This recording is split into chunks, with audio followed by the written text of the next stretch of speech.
اسرائیل نے ایران کے 2 سب سے بڑے اسٹیل کے کارخانوں پر حملہ کیا ہے۔ اس کے علاوہ ایران کے ایک بجلی گھر اور ایک سویلین نیوکلیئر تنصیب پر بھی اسرائیل نے حملہ کیا ہے۔ ایرانی وزیر خارجہ عباس عراقچی نے ان حملوں کی تصدیق اپنے سوشل میڈیا اکاؤنٹ پر کی ہے۔ انہوں نے لکھا ہے کہ اسرائیل کا دعویٰ ہے کہ یہ حملے امریکہ کے ساتھ رابطے سے ہوئے ہیں۔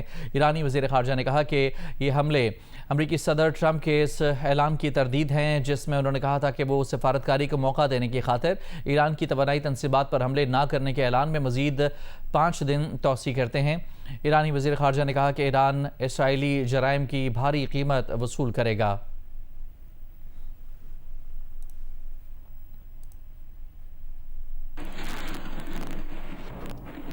پاسداران انقلاب ایران کے ایروسپیس سربراہ جنرل ماجد موسوی نے کہا ہے کہ اسرائیل نے ایران کے انفراسٹرکچر پر حملہ کیا ہے۔ انہوں نے سوشل میڈیا پر اپنے بیان میں کہا کہ تم نے ہمیں ایک بار پہلے بھی آزمایا تھا، دنیا تمہیں دوبارہ آگ سے کھیلتے دیکھ رہی ہے۔ اس کھیل میں تم نے ایران کے بنیادی ڈھانچے پر حملے کیے، اب جواب کا انتظار کرو۔ اس بار آنکھ کے بدلے آنکھ والی بات نہیں چلے گی۔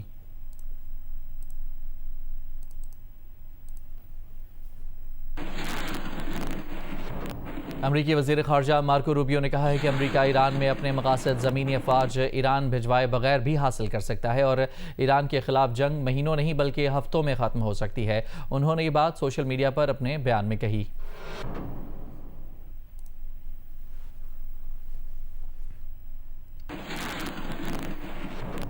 اس سے پہلے امریکہ کے صدر ڈونلڈ ٹرمپ نے ایران کی توانائی تنصیبات پر حملے مزید 10 روز تک روکنے کا اعلان کیا۔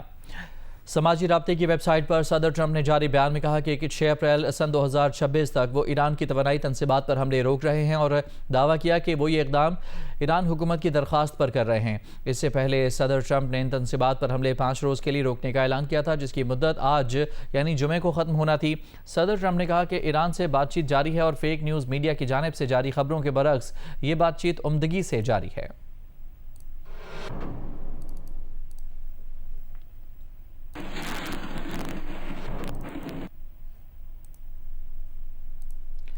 نائب امریکی صدر جے ڈی وینس نے اسرائیلی وزیر اعظم سے ٹیلی فون پر گفتگو کی ہے۔ برطانوی میڈیا نے کہا ہے کہ ایران جنگ آسان بتا کر ٹرمپ کو شامل کروانے پر جے ڈی وینس کو جھاڑ پلائی گئی ہے۔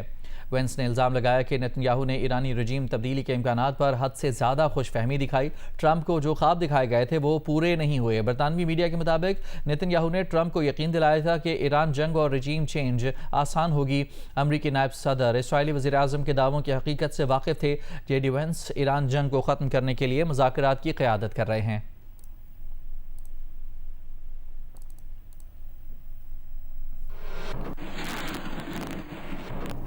وزیر اعظم شہباز شریف نے قوم سے خطاب میں خلیج کی جنگ سے متعلق پاکستان کی امن کوششوں پر بات کرتے ہوئے کہا ہے کہ پاکستان کوششیں کر رہا ہے کہ خطہ اور برادر اسلامی ممالک نقصانات سے بچیں اور پائیدار امن کی راہ ہموار ہو سکے۔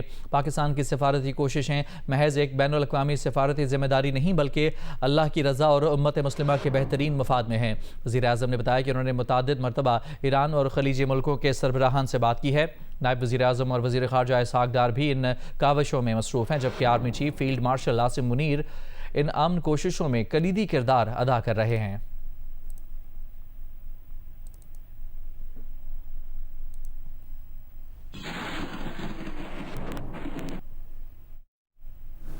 پاکستان سفارتی سطح پر ثالثی کی بھرپور اور پرخلوص کوششیں کر رہا ہے تاکہ خطہ اور برادر اسلامی ممالک تباہ کن جنگ اور اس کے منفی اثرات سے نجات پائیں اور اجتماعی مشاورت اور دانش مندی سے پائیدار امن کی راہ ہموار ہو سکے۔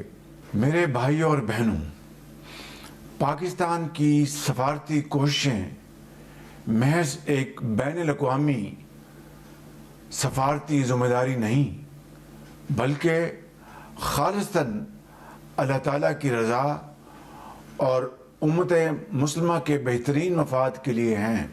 ہم سب ایک خدا، ایک رسول اور ایک قرآن پر ایمان رکھتے ہیں، اس لیے خواہ کوئی